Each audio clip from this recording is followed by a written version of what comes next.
Welcome, my dear students. Hope all of you are busy with academic activities. Let me continue with the next lecture class of Introduction to Unix and OS course.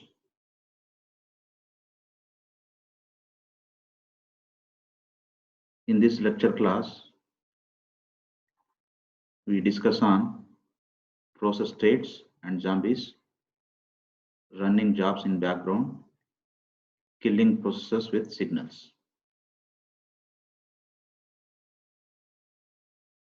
Process states. You already know the basics of process, such as what is a process, what are the attributes of a process, mechanism of process creation, and so on. So what are process states?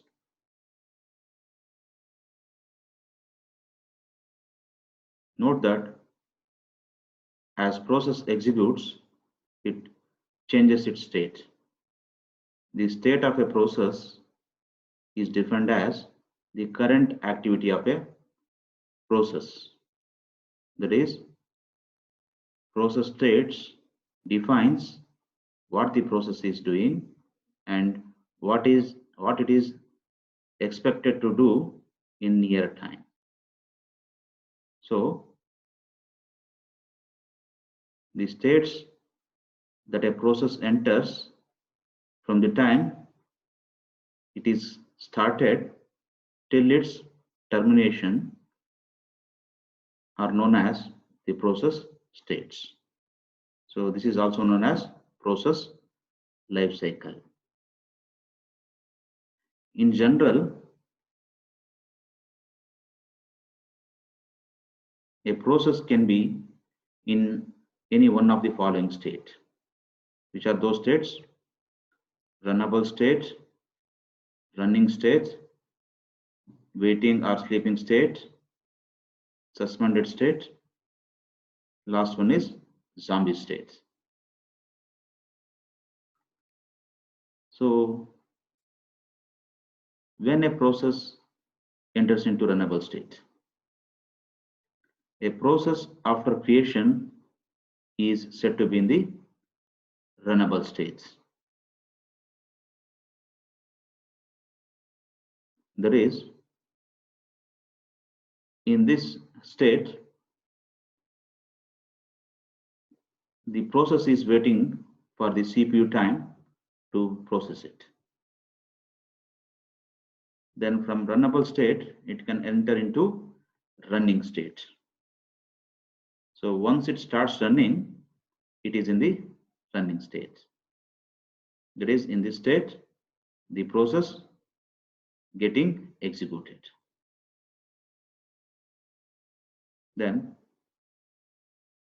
from running state, it can enter into waiting state or suspended state. When a process requests for a resource like disk input and output, it may enter into wait state. Then the process is said to be in the waiting state or sleeping state. A process can also be suspended by pressing a key, usually Control Z. That is, in this state, the process is waiting for a resource, a specific event to occur, such as user input or disk input output, memory, CPU, and so on. And then next state, from running state to zombie state. A process can enter from running state to a zombie state. Okay. So what is zombie state? When a process terminates, the kernel performs cleanup. Cleanup in the sense, it releases all the resources held by the process, such as file descriptors and so on. Assigns any children of the exiting process to be adopted by init, and sends the death of the child signal to the parent process and converts the process into zombie state. So simply,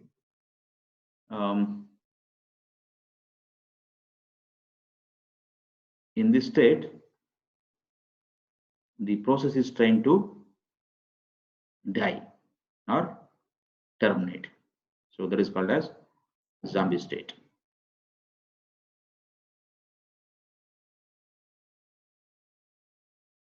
So this figure shows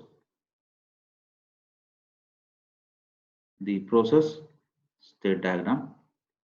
That is, the process life cycle is described by a state diagram where the state represented by a circle indicating the execution status of the process, and the transition represented by the arrow mark indicates the change in execution status of the process. Okay. So if you observe the process life cycle diagram, okay, or process state diagram, no, okay. So once the process is created, it enters into the runnable state. Okay. From runnable state, it can enter into running state where the process start executing. Okay. So in the running state, it can enter either into waiting state or zombie state. It can enter into waiting state for requesting some resources, okay, or after the process completes its execution, okay, a process is set to terminate or die. Then it enters into the zombie state.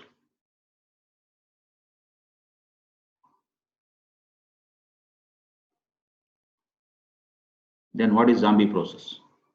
A zombie process is one which has exited, but its parent has not yet issued a wait system call to observe its termination state.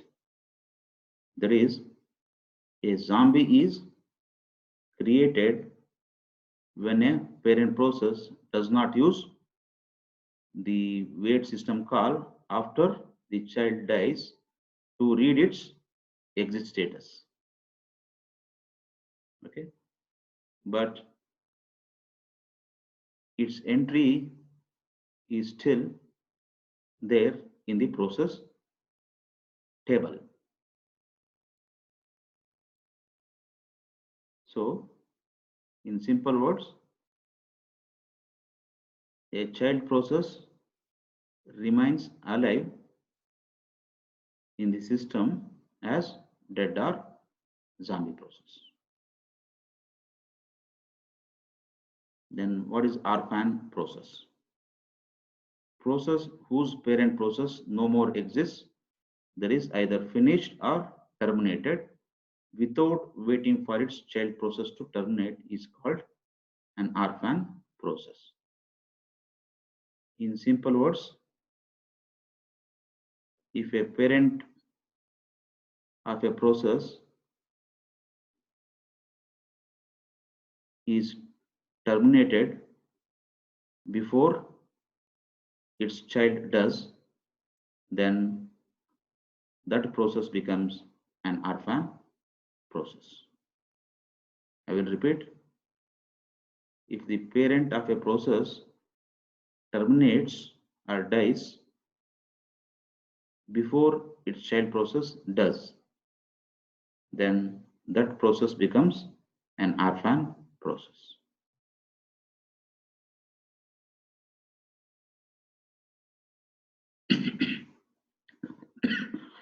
Sorry.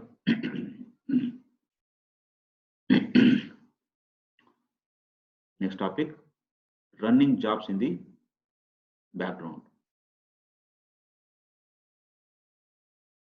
As all of us know, Unix is a multitasking operating system. So you can run multiple processes at the same time. That means there can be only one job running in the foreground and rest of the jobs has to be run in the background. So before knowing how to run jobs in the background, let us know what is foreground job and what is background job. So what is foreground job? The process that is connected to the terminal is called the foreground job. That is, a job is said to be foreground, which can communicate with user via screen and keyboard. Okay. So an example, a foreground process begins by typing a command at the prompt. So a user can begin the foreground process by typing a command at the prompt. For example, say I will type the ls command, which will list the contents of the current working directory. So type ls to see a simple listing of the files in the current directory. So that is an example of a foreground job. So what is background job? Process that runs behind the scenes, that is in the background and without user intervention. That means the job that is disconnected from the terminal for input and output is called a background job.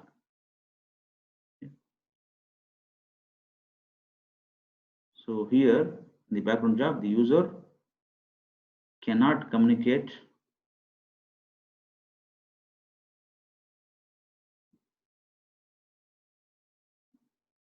in the sense a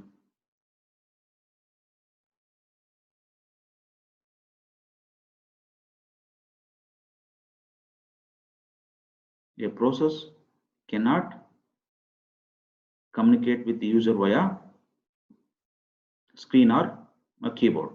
Okay, so that is a background job. So one example is sorting a large file in the background.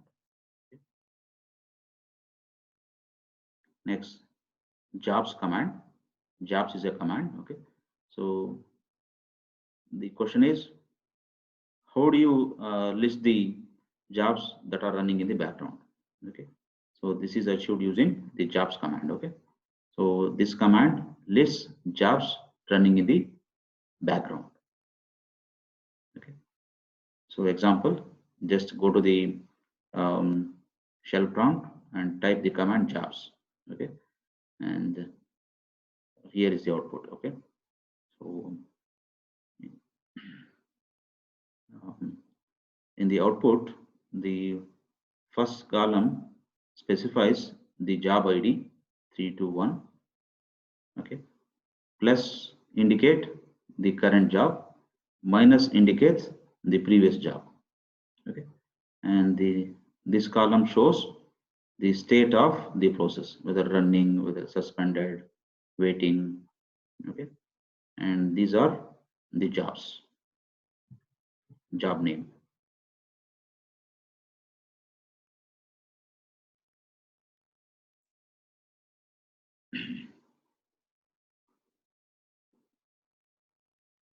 Then the question is, how do you run jobs in the background? Okay, so there are two ways of starting jobs in the background. First way, with shells ampersand operator.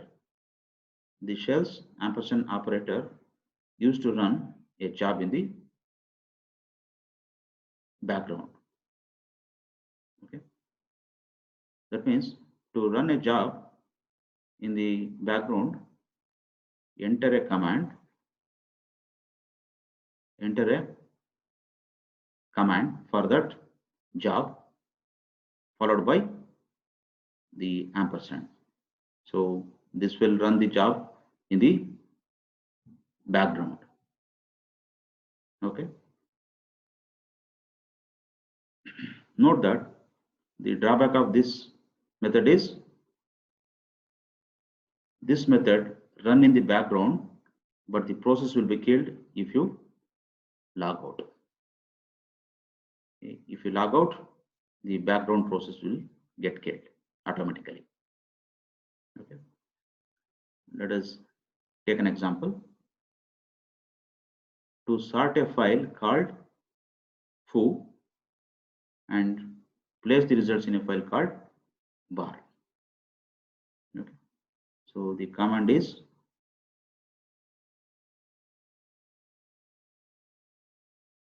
to do this job in the background. The command is go to the prompt, type sort, okay, and redirect the input from a file. The reduction symbol is less than for taking the input from a file. File name is foo, and the output of this sort command we are redirecting into another file called bar using the redirection symbol greater than, and followed by the ampersand symbol to run the job in the background. Okay, so immediately after pressing enter or issuing this command, you'll get the output as this. Okay, 550. What is this 550? So the shell return the PID of this invoked command. So invoked command is the sort command. Okay, in other words, 550 is the job ID or job's PID.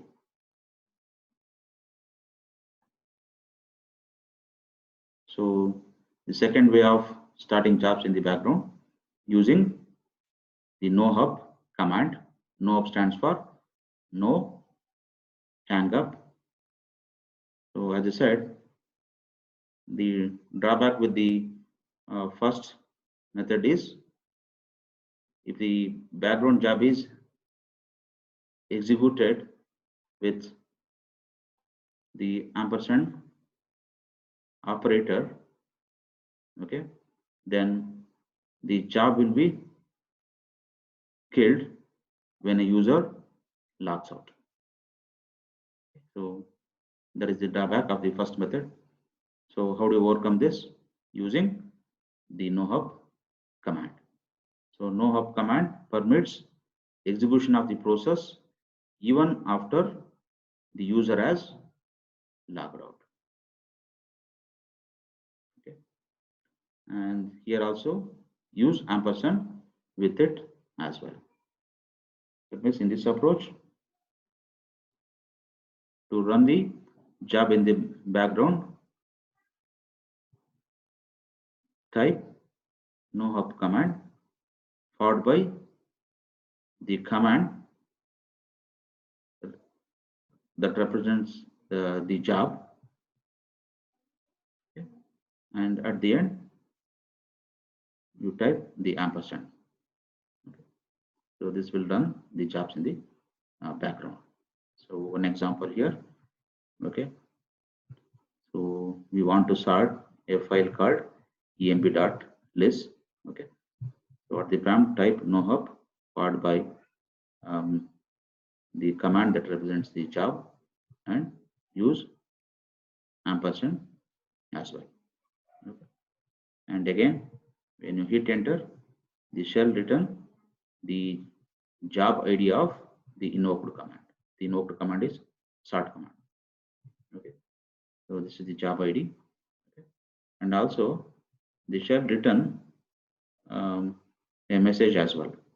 Okay, so this no-hub command sends the standard output of the sort command to no-hub.out file. Okay, so the output of this sort command is sent to this no-hub.out.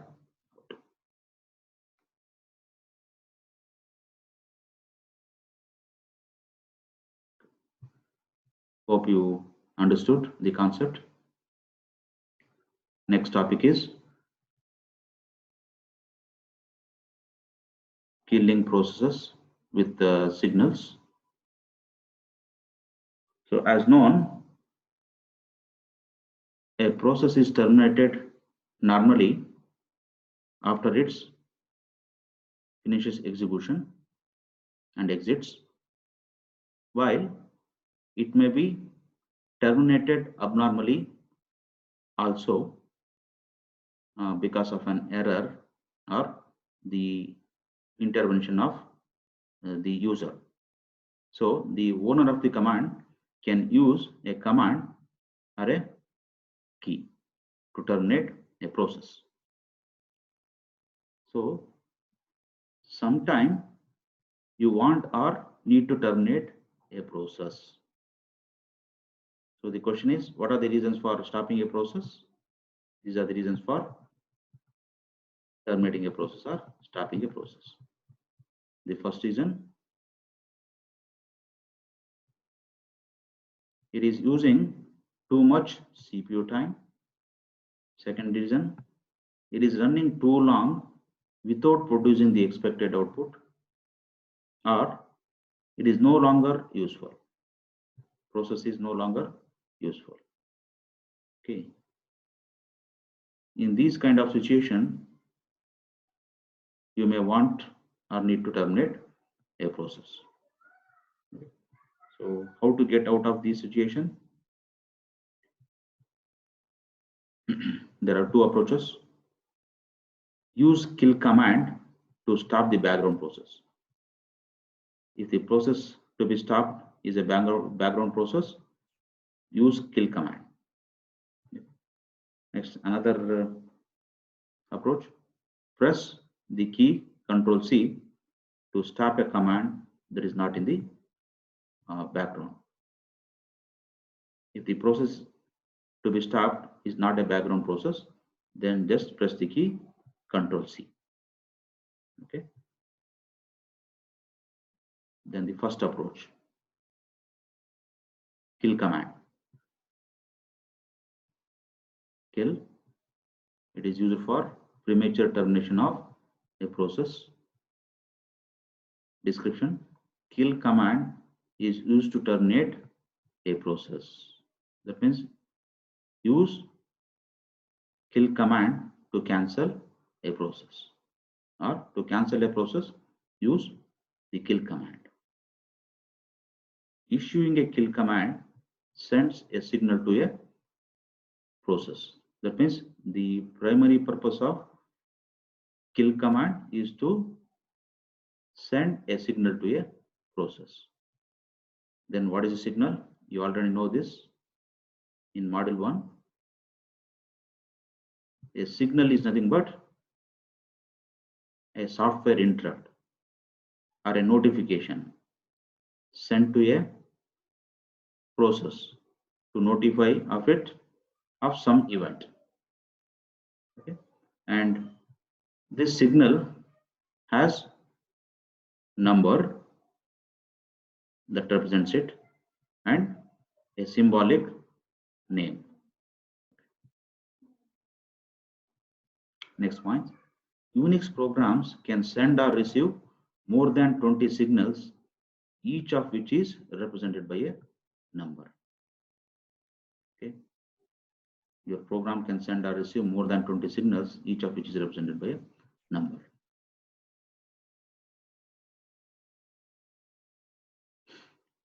So use kill followed by -L command to list all signal names and numbers. Okay.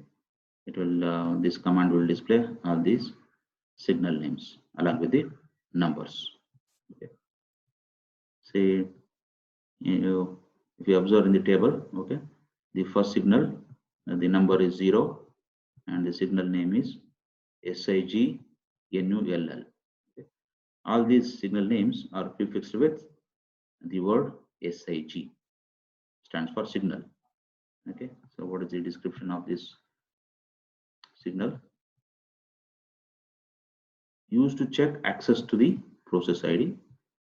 Similarly, like the second signal, the number is 1, SIG hub signal. terminates the process. Then number 2, SAGNINT is an interrupt signal. It will terminate the process. Then the next signal, number is 3, SAG quit signal, terminate process with core dump. Next signal, number 9, SAG kill, forcibly killing a process. Next signal, number 24, SAG stop, passing the process. Next one, number 26, signal name, SAG CONT, runs a stop the process.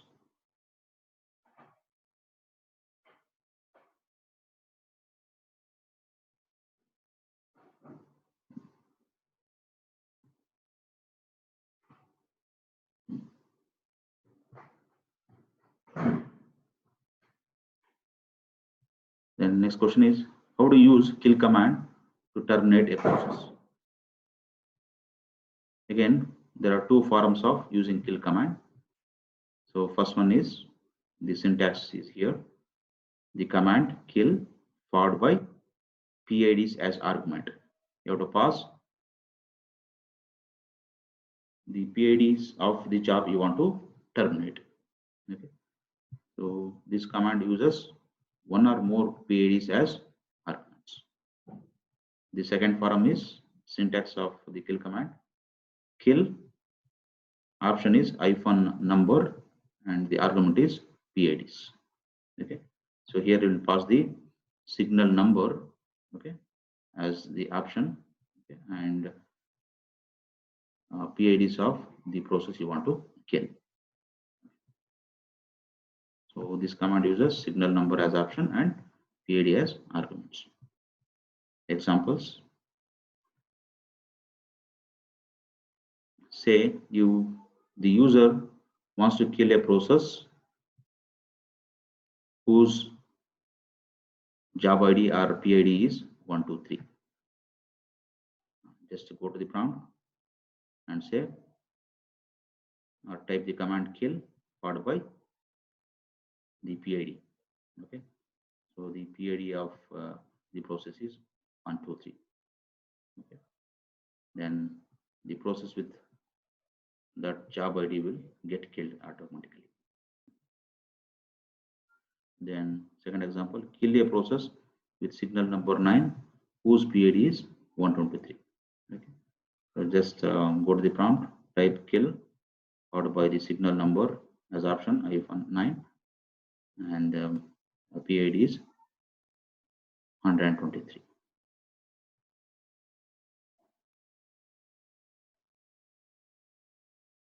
Let me demonstrate these on the online Linux terminal.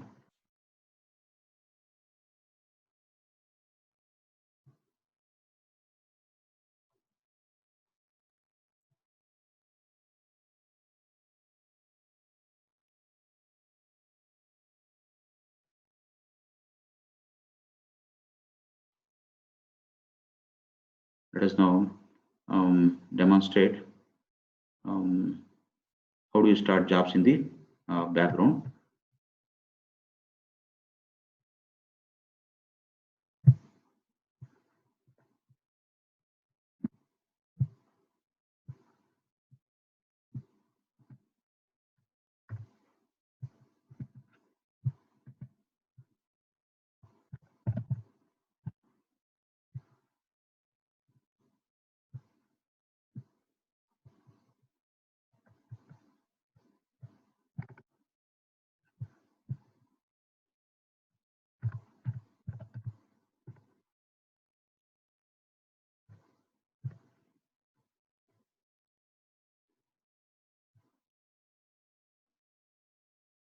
First, we have for running jobs in the background with the shells ampersand operator. Okay, so example is sort a file foo and place the results in a file bar. Okay, so let us create a file first with file name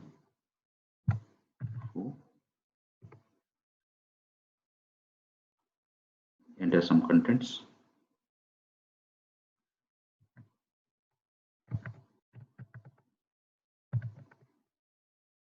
and save the file.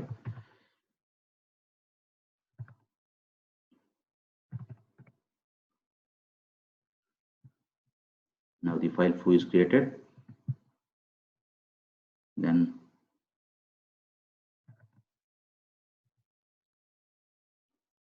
start command, take the input from the file foo.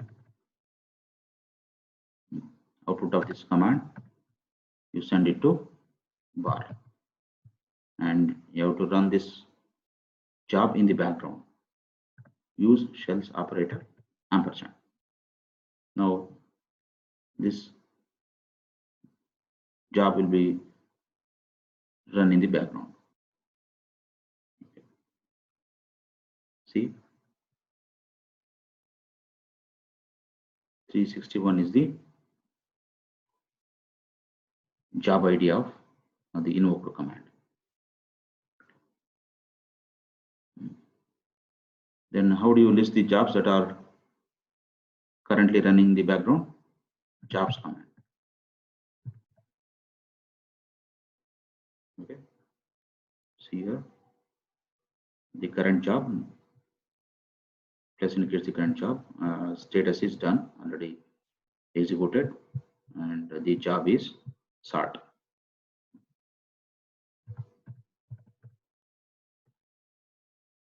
And the second way of running the background job using the nohub command. Again, let us start a file called emp.lst. So first create a file called emp.lst.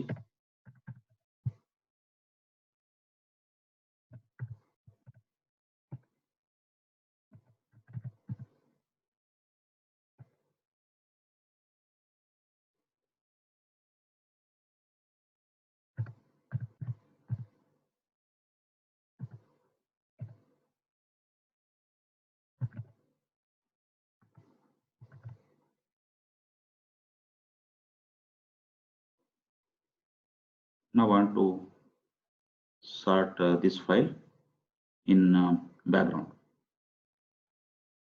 using nohub command. Nohub sort emp.lst and use the ampersand with it as well. Okay. Now, see, this is the PID of the job 401, and it also display a message as well. What is that? Ignoring input and appending output to nohub.out. So the output of the sort command is now available in the nohub.out. You can see that. Cat nohub.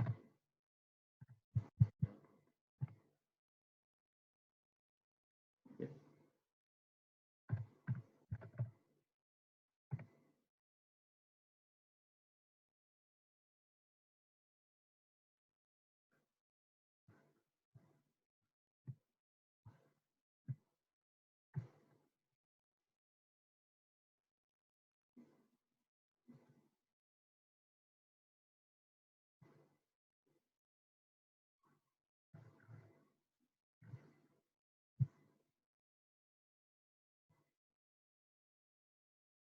Then how do you list signal names and number?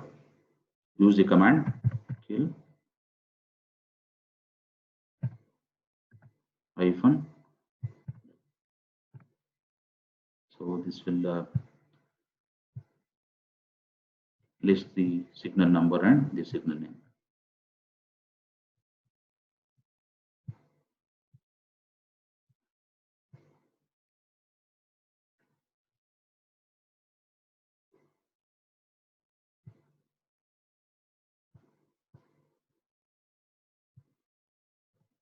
Then how do you kill a command?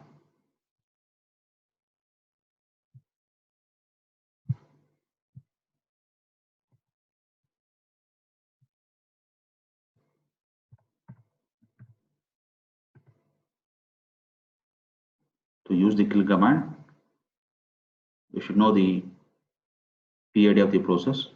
So PID of the process you can get by executing the PS command.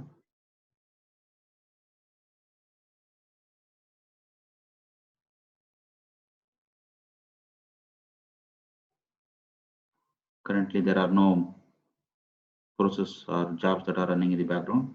So let me start one job in the background. Same example, sort.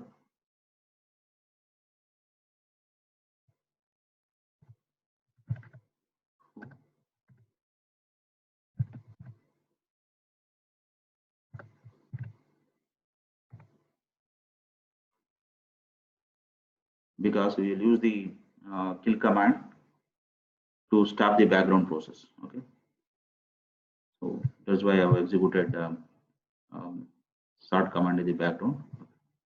So see the job ID of this start command is 460. Just type it, kill followed by the PID.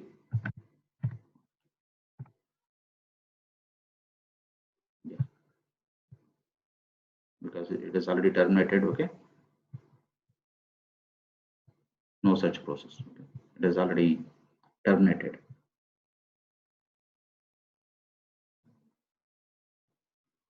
Or you can use the second approach, kill followed by the signal number 9, which will forcibly kill the process, followed by 460, the PID of the job. Yeah,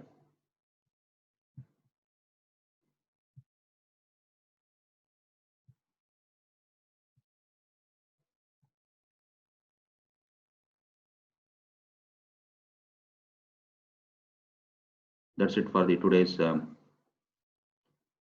lecture class.